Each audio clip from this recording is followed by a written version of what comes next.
hope won. I mean, that's what people who didn't get to vote yesterday, they still get the hope. And that's why it matters so much.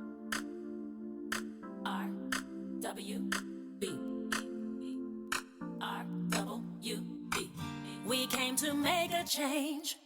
Hi, everyone. Thanks for joining us on How to Not Lose Your Shit. I'm Katie Paris, the founder of Red Wine and Blue. And I'm LaFonda Cousin, a part-time yoga instructor, self-care advocate, and the chief people officer here at Red Wine and Blue. LaFonda, you know what's helping me not lose my shit right now? I'm going to be able to guess. I think that a lot of people, because it's been on all of the social medias and all of the big medias, you know, yesterday, last night, and today, know that there were these huge wins in New York City with Zoran Mandami. There was Virginia with Abigail Spanberger, in New Jersey for the governor's race, in California for the Proposition 50. But you know what fires me up? You know what fires me up? It is all of these local elections in unexpected places where I think people have just been feeling so much chaos and like, what can we even do? Are these elections even going to work? Yes, they did. And it's just, I feel like it's giving me some semblance of solid ground, you know, to stand on, where there's been so much uncertainty, so much chaos. We've been saying all year, let's block out the chaos of DC. Let's focus on our local communities. This can work. This can work. But I'm going to be honest, I was trying to like manifest that into existence through the power of all of the incredible women that we have been working with all year. And it worked. It worked. It worked. There were some incredible wins last night. And it's exciting to be here. It feels very, very different than it did on November 6th last year. So I like sitting on this side a whole lot better. If I had to choose between the day after the election in 2024 or today, I choose today. I choose today too, 100%. Oh, it's relieving. It's restoring. Yeah, it's restorative. I'm super excited that today we are joined by Jess McIntosh, a political strategist and one of Red Wine and Blue's very favorite people to help us make sense of elections. Hey, Jess, thanks for joining us. Hey, I choose today too. Unanimous. We're not going back. We're not going back to that shit. That was a big time losing our shit moment. And, you know, we rallied together and we believed in something better. Jess, you and I were talking yesterday and like scenario planning of what were we possibly going to do if things didn't go the way we wanted them. And I believe that I think I just sort of rejected the conversation altogether. You did. We talked about what message we were hoping was going to be sent by voters and how we would talk about that. And then I was like, so what if it doesn't go our way? And Katie was just like, no. Nope. I'm not able to go there. I have such PTSD around just the phrase scenario planning. I have written so many election night docs. So if we win, this is what if we lose, if it's a draw. This was just one of the, like, I went to bed happy last night and early. That has not happened. I mean, it's been well over a decade since I went to bed happy and early on election night. And that really shows you what's happening in the country right now. We were expecting / hoping for a good night. Not a night like that. Like, Katie and I did not talk about, well, what do we do if everything is a blowout? Yes. Not just we win. Everything is a blowout. We win things we did not even know were on. No one told me about the Mississippi legislature possibly being able to break their supermajority for the first time. That was not on my bingo card. And yet, here we are. They did it. You know, I did not understand that the Georgia Public Service Board that controls your utility bill costs had flipped Democratic for the first time because people were making the affordability case. I didn't know about that. I mean, at Red Wine and Blue, obviously, we were laser focused on the Pennsylvania Supreme Court race. That got called early. We have to sit and wait for the school board results to trickle in a little bit, but they're already looking so good. Just going through the Red Wine and Blue channels last night, I think I saw one disappointed comment out of hundreds. Like, I went looking, like, specifically, somebody must have lost somewhere, right? When you have to start looking and scrolling for the disappointment, that's the kind of night that you want to see, right? Like that's the kind of place you want to be in. I was in the airport like, yes, I yes, mean, for a yes. podcast about the intersection of politics and self-care, to have what happened in the political arena last night actually enable you to have a good night's sleep. I mean, I Mhm. think sleep, LaFonda, you're the expert, but sleep is good for us, right? That is what you're supposed to want to do. Sleep of the righteous. Take a little melatonin, get real snuggled in, and I mean, it's hope, isn't it? Like, it's hope, and that's what, I'm a New Yorker. I'm a native New York City New Yorker. And so there are very few candidates that I personally dislike at the level of intensity that I dislike Andrew Cuomo. So it was very exciting to see that happen. But watching Mamdani's speech, I remember texting with you, Katie, about this. Like, what kind of message do we hope? And I hated myself for saying it, but like, I hope that the message is hope, which made me feel very 2008, and that world is long over, and we don't hope anymore. Now we common sense, and sure enough, there's Mamdani from stage saying, "This is hope. Hope won." I know a lot of people who do not live in the states that were voting yesterday had major FOMO, and I think that's awesome. Apparently, the Secretary of State in Kentucky had to put out a big notice being like, "We're not voting because there aren't elections here, not because something nefarious is going on." this is not our vote. Everybody calm down. I mean, that's what people who didn't get to vote yesterday, they still get the hope, and that's why it matters so much. Yeah.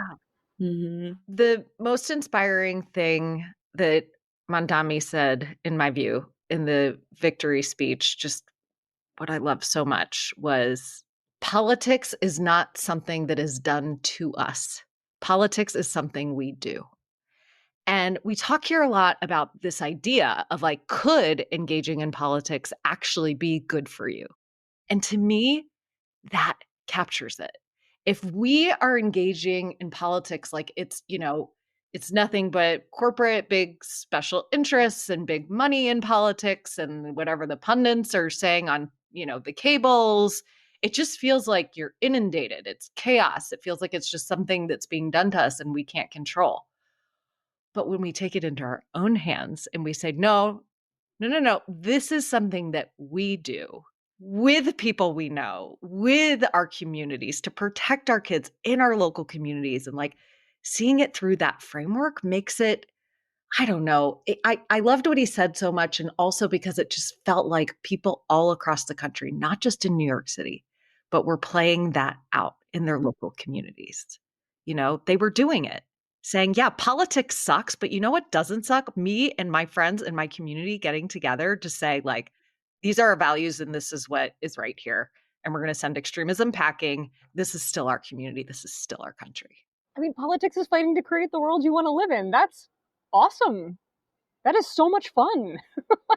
That is like a purpose in life. Like, yeah, no, I get that politics sucks, but as somebody who, devoted their entire life to the endeavor, if you keep focused on what it actually means, it's empowering, it's joyful. It's even the setbacks are like, yeah, every century of human existence, there have been people who were fighting to make the future a little better for the next generation. And every century of human existence has had bad guys trying to do the opposite. And yeah, we have a pretty odd stretch of it, this particular century of human existence. But there are still people fighting for our kids, and now we're winning. Yeah. Look what happened in Virginia. People are talking a lot about the governor's race and somewhat about the lieutenant governor and the attorney general's race, because those were all statewide. And there was this hope that Democrats could maintain a majority in order to have Abigail Spanberger's back in Virginia and have that be a really robust pushback to Trump and all the chaos from DC. Expectations were absolutely crushed in those House of Delegates races. We are looking at, it looks like we're on track to see 13 flips. They're going to have more than 60 votes to have this agenda that Virginians are actually excited for and to stand up to Trump in ways that the current administration was refusing to do. I mean, red, white, and blue is one of our key focus states, of course, was Virginia. So we've been watching this really closely. And Some of these races, we were like, we need to get involved here. This candidate has no chance of winning, but we need to see if we can drive up the vote here in order to help these statewide races. And maybe in the future, some of these candidates can win in these areas. We can just grow support a little bit, maybe lose a bit better than we have in the past. Many of those candidates won, like 5 of them. It's not just these sort of big races where a lot of money was spent. The country sent a big message last night. My big wonky takeaway from this is we're watching the Republicans play out this redistricting fight, right? Texas is like, we're going to do this unprecedented thing and redraw all of our lines in the middle of the decade, even though we don't do that, to give Republicans more seats. And they're doing that because they know they can't win on their agenda, because their agenda is very unpopular, as we saw last night. So they need to like game the system in order to win. Mm-hmm. Even if they game the system, if people show up like they showed up last night, they're still going to lose. And they're not able to game the system because look at what happened in California. All of these voters, they didn't show up because the cost of eggs was high. They showed up because they knew the best way to stop this extremist takeover of our country was for them to counter the Texas political strategy. Asking a bunch of voters to be political strategists when they have enough on their plate. And they did. And then Abigail Spanberger, who is a moderate, this is not a Gavin Newsom, this is a Virginia governor. She's willing to get into the redistricting fight. So what happened this morning? Kansas backed off. A couple of the other Republican states are like, oh, hey, never mind. We're not going to pursue this strategy. So this win goes far beyond the races that were called last night and the states and cities that were impacted. This is a win for every single American who wants to preserve democracy and common sense and decency.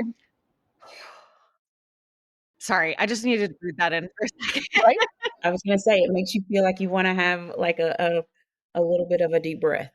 I mean, it does. And I think there is the immediate, very tangible, important thing that happened, that there are so many communities that are going to have a greater degree of protection as a result of these elections, that despite, the onslaught of attacks coming from the federal government, in many cases, it's state governments, that they're going to have local people representing them that can protect our communities, our kids, when it comes to school board, from these attacks coming from DC.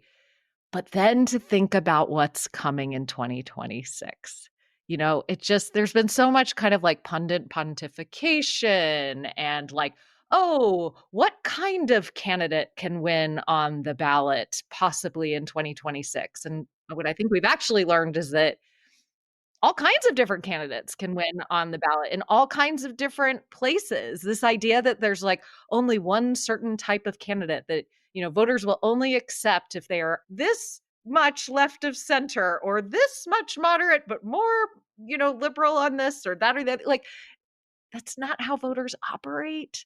There is no one face of what our winning candidate should be. There are so many different faces of Americans. And I just love this idea that I think a message from voters that is very clear last night is that they want Democrats who fight for them, who stand up boldly, authentically, and Republican politicians have got to be hearing the same message too. Like, oh, okay, so this whole thing of just attacking trans kids maybe isn't gonna work. Like that's been our playbook. And the idea that voters sent such a message to every politician who will be on the ballot in 2026. And my really, really big hope here is that it's going to result in anyone who wants to get elected in 2026 is going to need to check how they are acting right now, because voters are going to judge them. And it's like, are you standing up? Are you fighting for our country? Or are you just, giving in to one person who wants all the power?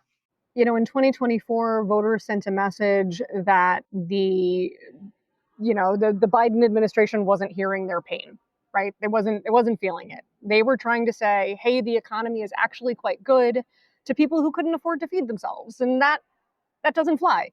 So I understand. I understand what happened. I understand why people made the decision that they did. I wish they hadn't, but I get it. And what we're seeing now is is the same message. Voters want people who understand their struggles and are willing to do something about it. I mean, Trump lied. Trump and Republicans just lied to everybody in 2024.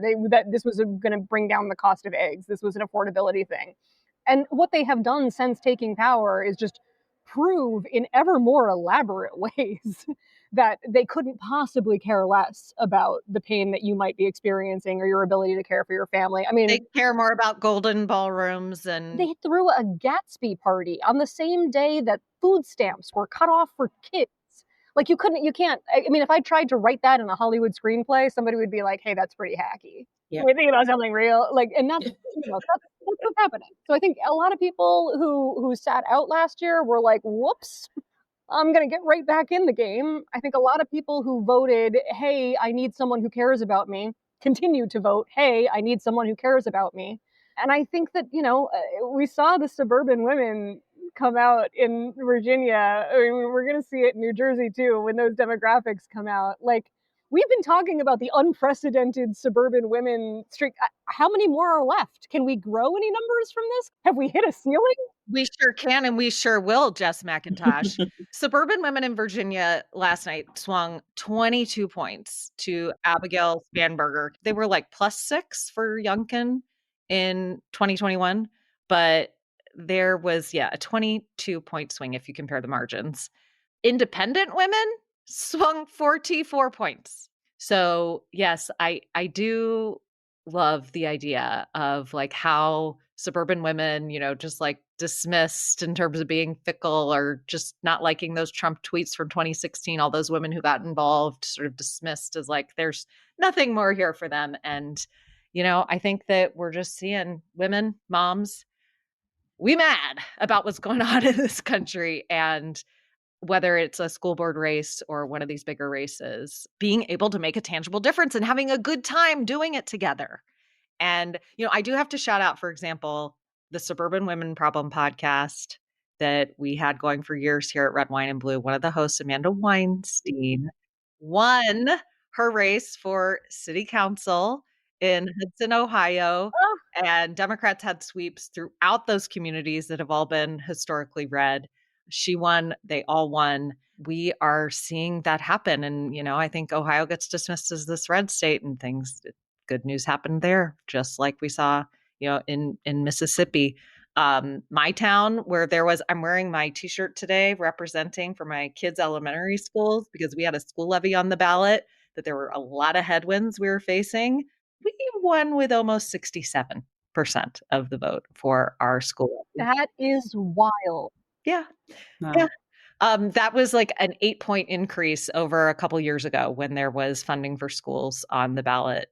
Then for some school construction, this was a day-to-day operating levy, and the community just came together. And it just has. I'm just feeling this today on the most personal, local level, and just so proud of the number of women we saw step up. LaFonda, what is it like? I think there's like 150 Red, White, and Blue members who ran for office this time. We keep getting good news, good news, good news. We don't have all the numbers yet, but I mean, I think these win rates are going to be maybe not even just in the 70%, but in the like 80% of these women winning. Many women of color running for the first time. We went so local. And it worked. We had at least one story of like the We Go Local inspiring one person to run, and she won. That's right. Charlotte City Council. When you first debuted this "When they go low, we go local" slogan, I remember having some conversations with folks who were like, "Oh, I don't know if I want to be local because like the Trump administration is fascist, right? Like I'm very scared about, the military in cities and ICE Yeah. and thinking school board kind of feels small ball almost. And I care about kids, but and we had those conversations, and like now this is the proof. When you go local, not only do you get the school board, you get the statewide candidates because you are driving up the vote everywhere in areas where they can't, and you get the biggest repudiation of Trump we could have possibly gotten this year, and we did it by going local. So like, you want to mess with them, go local. Like, you're going to get what you went for, and you're going to piss them off, and you're going to repudiate them. It is an and strategy. And now we have the proof point. So those conversations will be a little bit easier. And I also don't think we'll have to have as many of them. But yeah, when they go low, we go local. I think we keep doing that. I think it's the thing. All of these candidates who are going to be running for federal office in 2026 now have to look at the results of what happened in 2025. So that's going to completely shape these federal elections. That's right. You're planting the seed. That's what the they go low, we go local, I think means to me. Like, you're starting local, but you're planting the seed. And I think right now we're showing that you planted the seed. So next year we're watering and we're watering, and then what is the harvest that comes from planting the seed? And I think right now we've shown that it works. Love the harvest. I can tell Mhm. you're just really doing great at that gardening with Fonda. I know, I've seen a little sprout, and now it's showing everywhere. So, LaFonda, after the 2024 election, Yeah. we were devastated. And you were really helpful in grounding us, recognizing what we needed to do for ourselves. We talked a lot about what we need to do for our kids, our communities, to kind of check in with ourselves, buckle up for what's ahead, but like feel the feelings that we need to, because there ain't no way through anything without going through it. How do we think about it now? Like, we got all this good news, and so we're sort of on a high, and there's like the dopamine is coming, but like, how do we sustain this? I think you feel it. I think it's the same thing, right? Like, and last year was a front. That was all me trying to do both the feeling and the helping people feel, but also fake it till you make it for myself, Yeah. because I was feeling all the feels. I mean, the celebration and the joy and the fun is meaningful. I think it last night reminded us that we are not dead in the water, that there's hope, right? Like, I think that's what I was feeling. I was like, scrolling was the opposite of like the doom scroll. We need all of those moments for when it felt dark and it felt heavy in this last year, but the rest I think is also essential. And you can rest and you can celebrate, and I think you should. And I think that's the message that I would give right now. Is like, after the hard work and the meaningful wins, it's okay to take the rest. When a team wins a championship, they celebrate, they have the big parades, everybody comes out, they're, throwing confetti and doing all of the things. They have that moment of like, this is what we worked for all year, and what our bodies went through and what our minds went through and what was difficult about the entire process. But then they take the rest. They give their mind and their body the space that it needs to heal and prepare to do it all again. And I think that we're probably in that same place. Like, celebration sort of helps anchor us in the effort. And then, you know, we achieve like incredible things as a community. And I think it's time to like think about how we rest as a community. And You can rest and celebrate at the same time. yeah, rest and You celebrate you at the can, same you can. time. When I got my rescue puppy, this dog loves sleep, like loves beds, anything that seems like a bed. He loves a pillow. He uses it like a human. He loves a blanket. And this animal will celebrate his naps. I And need we to hear figured it more out. about this actually. I have photos. We figured it out like right away, actually, what was going on here. He would like do that thing that dogs do where they turn around a lot, but then he would like wag his tail with excitement and like do all he's got a really big pit bull smile, and like sometimes he would wake up in the middle of the nap and do it and then go back to sleep, and I'm like, this animal is celebrating his naps. Yes. And I think we need to be doing that right now. Yes. I think we Yes. need to have little nap celebrations. Nap celebration. Sometimes you gotta take a break in your nap to celebrate the fact that you're napping. We need a nap celebration on video so we can learn. Yes. I'll put it on We the need to Slack. learn from this. Because it's important. It's important not to let the rest become idle, right? Like, we don't want to think that like we had these great wins and so like we're done. There's still so much to do, and like this is step one. It's okay to celebrate, but like we got to do it again. There's more. There's more to be done. I also think the rest might be, I mean, I'm gonna be real honest, I was up pretty late last night because a lot of these, how much I care about these school board Yeah. races, and I love these local races, and that took a lot of time to come in. It's still coming in. We're tracking it all. It's very Hmm. exciting. It's very nerve-wracking. Even with all the good news, I'm still sort of bated breath on so many of these. And I honestly do have a hard time. Like, I don't think it's hit me yet. Like, I am excited. I have adrenaline because, like, it's like, good, good, good, good, it's good news, but it hasn't hit me yet. I haven't, like, soaked it in, and I know Yeah. that those are the things that are necessary to actually fully learn what I need to learn Mm. from where we won, from the places where we did lose, like what did work in terms of our community. All of these red, wine, and blue members, these leaders of troubled nation groups that just created some of these groups in the last months and have been building these communities of women locally and working in these local races. Like, there's so much to learn from the creativity of everything that was done and like how we can do it better and support women, throughout our community to do it even better and be more effective and have an even better time in 2026 because we got to sustain all this. But I'm just like, it's just something I struggle with. I feel like I haven't even taken a deep breath yet. It's like sort of this Yeah. shallow breathing of, I mean, do you guys have any advice for me? Like, how do I soak it in? You gotta let yourself feel the bad feelings. You know how like Yeah. when something really bad happens, you gotta sit there and cry about it. You just do. You have to sit here and laugh about it too. Like this morning I was scrolling and it was like some TikTok auto tune of Mamdani's speech sent to like a famous Bangladeshi song, and I'm watching it and I just started crying and I'm like, you know what? I'm Yeah. going with this. Yeah. I'm just gonna sit here on my hotel bed and I'm gonna sob watching a TikTok mashup of an auto tuned speech. Mm-hmm. And just like when you'll feel it when the moments just take it like however it does. And if you want to if you're like, man, I haven't had that moment yet, text 5 people who worked on the election and thank them for it. Yeah. You'll get it. Yeah. That's the advice is like feel all the feels. Like don't rush to anything. Whatever you're feeling in the moment, just feel that thing. I think that was what was really difficult about last year is that like everyone was really sad, but then we were like, okay, so how do we get happy so we can keep moving forward? How do we get to the joy so we Mm. can keep moving forward?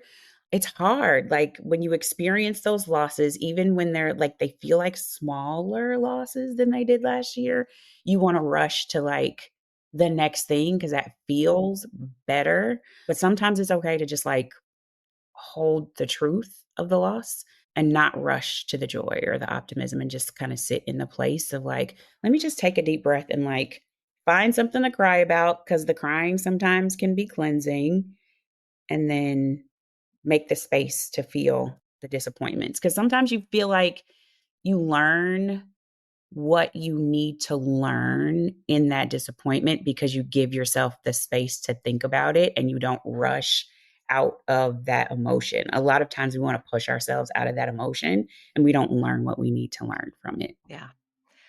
I do plan on making thank you calls today. I've already been doing some thanking, just like our team. Our team is just so incredible. And it was so great to get to talk to everyone, all of us just thanking each other for all the work and everything. But, there is something to that one on one, outreach of just, connecting with people. Given that our school levy passed, my mom group chats have been so lovely this morning.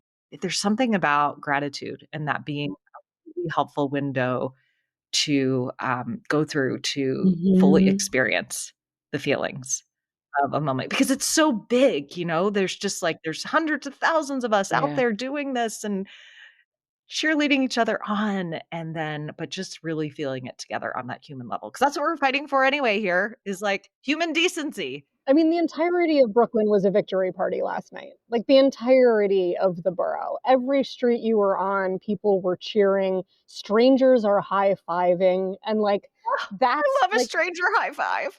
no, it is absolutely like that in the city right now. Like you can just grin at somebody across from you on the subway and they will just grin back at you and everyone knows what you're grinning about. It's the community of it all, like everything that fascism does, everything that extremists do is try to divide us. They try to make us afraid of each other. They try to make us hate each other, think that there's not enough for everybody, so we got to grab what we can for ourselves, Mhm. and anybody who wants them is trying to take it from me. Like that, they need us to feel that way in order to win. And last night, we did not feel that way.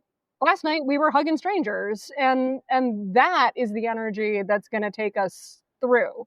Yeah. And the different kinds of candidates that won in the different places that they did, there's no way that people are going to be able to say, look, Spamberger's win means that we need moderate candidates everywhere across the board, and they have to fit this mold. Zohran Mamdani's win is not going to mean, hey, we have to run Democratic Socialists everywhere across the country. It just means we have to run authentic people who really care about the people whose votes they are asking for. Yeah. It's a big tent when you put it like that. Jess, I am not someone who experiences FOMO. Like, my therapist knows that about me. We're working through it. But you explaining like the feeling that people are feeling in New York, and my daughter coming back from New York and explaining how it felt in New York, I actually feel a little bit of FOMO. It's a good feeling About the energy in New York this weekend. This is new for me. You have to live in the downside of everybody being packed on top of each other so much that the only way to party is by spilling into the street. I take it back. Okay, so none of us are moving to New York City, but we're really, really glad to know about the high fives from afar. I mean, there are no strangers in my community, and I'm all about relational organizing. So I'm going to be giving some high fives to all the people in my community then, because we did this for our schools in the same way people did all across the country. And it really does. I kind of have that feeling today, not just in my community, but I feel like I could go into so many communities today and just feel like there are no strangers. We did this. Yeah. We did this together. It's amazing. Now we keep going. Jess, thank you for coming and talking with us, doing your Thanks thing. for inviting me. The day after elections, I gotta learn not only from your dog how to take naps. That's something I suck at, but then how to celebrate them. Celebrate the F out of your naps, man. Your dog sounds like a self-care expert, and I need to know more. Yes. Yeah. I mean, I think that's rest and celebrate, I think, is the watchword of this conversation. I think that's, Yep. I want to make sure that everybody listening is doing the appropriate amount of both. So that's our self-care tip of the week. Rest and celebrate. This podcast and all the work we do at Red, Wine, and Blue is about building community. If this show is helping you lose your shit a little bit less, we'd love your help. If you can take a minute to hit that subscribe button and leave us a rating and review, that'll help us reach even more women and continue to grow this amazing community. Thanks, and we'll see you next week. How to Not Lose Your Shit is a podcast from Red, Wine, and Blue. It's hosted by Katie Paris and LaFonda Cousin and produced by Amy Thorstensen. To learn more about Red, Wine, and Blue, you can find us on social media, on the Red, Wine, and Blue app, or on our website at redwine.blue. Look around, there's something going down, but we're looking up. No matter how they try to take us down, we're gonna keep it up. We move with confidence, we're making a difference wherever we are. Good trouble is not too far. We've got the fire, we've got the grit, through the thick of it. So powerful we are. So powerful we are. So if you see us coming, just know we're making a change, and we're not running. No, we're not going away. We stand together and we can stop the rain. Just know that if we came to make a change. Make a change, make a change, make a change. Oh yes, we came to make a change. Make a change, make a change, make a change, make a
change.